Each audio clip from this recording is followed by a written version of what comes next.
Apa itu HIV? HIV atau Human Immunodeficiency Syndrome adalah virus yang menyerang sistem kekebalan tubuh, khususnya sel CD4. Jika tidak diobati, ini akan berkembang menjadi AIDS atau Acute Immune Deficiency Syndrome, yakni tahap akhir dari infeksi HIV yang terjadi manakala sistem kekebalan tubuh melemah dan rentan terhadap infeksi ataupun kanker. Siapa saja yang bisa terjangkit HIV? Virus HIV dapat menyerang siapapun, tidak memandang usia, jenis kelamin, orientasi seksual maupun status sosial. Namun, orang-orang yang melakukan hubungan seksual tanpa pengaman, suntik narkotika, serta bayi dari yang berasal dari ibu bayi yang terkena HIV akan memiliki resiko yang sangat tinggi terhadap infeksi virus HIV. Kapan virus ini bisa menyerang manusia?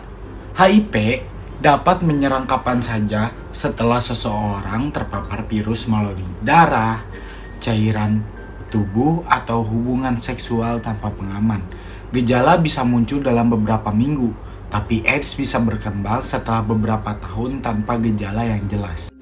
Di mana virus ini dapat ditemukan? HIV atau Human Immunodeficiency Virus dapat ditemukan di seluruh dunia. Per tahun 2022, hampir 39,9 juta orang mengidap penyakit AIDS. Namun ada beberapa daerah atau kontinen di seluruh dunia paling tinggi mengidap penyakit ini. Itu adalah Sub-Sahara Afrika dengan total 64%, sekitar 38,4 juta orang di Afrika mengidap penyakit ini. Karena ada beberapa faktor yang mempengaruhi, seperti layanan kesehatan yang buruk, pendidikan yang buruk, dan stigma sosial. Nah, kenapa sih bisa terjadi penyebaran virus HIV dan juga penyakit AIDS? Yang pertama, karena kurangnya pendidikan.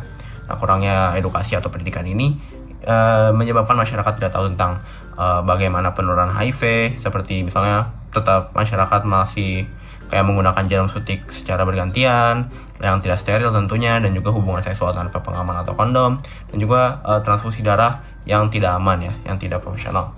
Nah, yang kedua adanya stigma buruk atau stigma negatif tentang pengidap HIV ataupun penyakitnya juga. Nah, ini membuat banyak orang enggan untuk memeriksa diri, untuk mengecek diri, dan juga untuk mencari pengobatan dari virus HIV itu sendiri. Nah, bagaimana kita mencegah virus HIV ini? Yang pertama, hindari seks yang beresiko. Selalu gunakan pengaman atau kondom saat berhubungan seksual, dan juga hindari seks bebas atau bergonta-ganti pasangan saat hubungan seksual. Nah, ini bisa mencegah penularan HIV melalui cairan kelamin. Yang kedua, tidak berbagi jarum suntik. Nah, menggunakan jarum suntik secara bergantian dapat menularkan HIV melalui darah. Nah, gunakan jarum yang steril dan juga pribadi, baik untuk pengobatan maupun untuk tato. Yang ketiga, lakukan tes HIV dan juga gunakan obat pencegahan. Nah, tes HIV secara rutin membantu deteksi dini. Dan jika beresiko tinggi, gunakan PrEP yang sebelum pemaparan atau PEP kalau setelah pemaparan, sesuai anjuran dokter tentunya.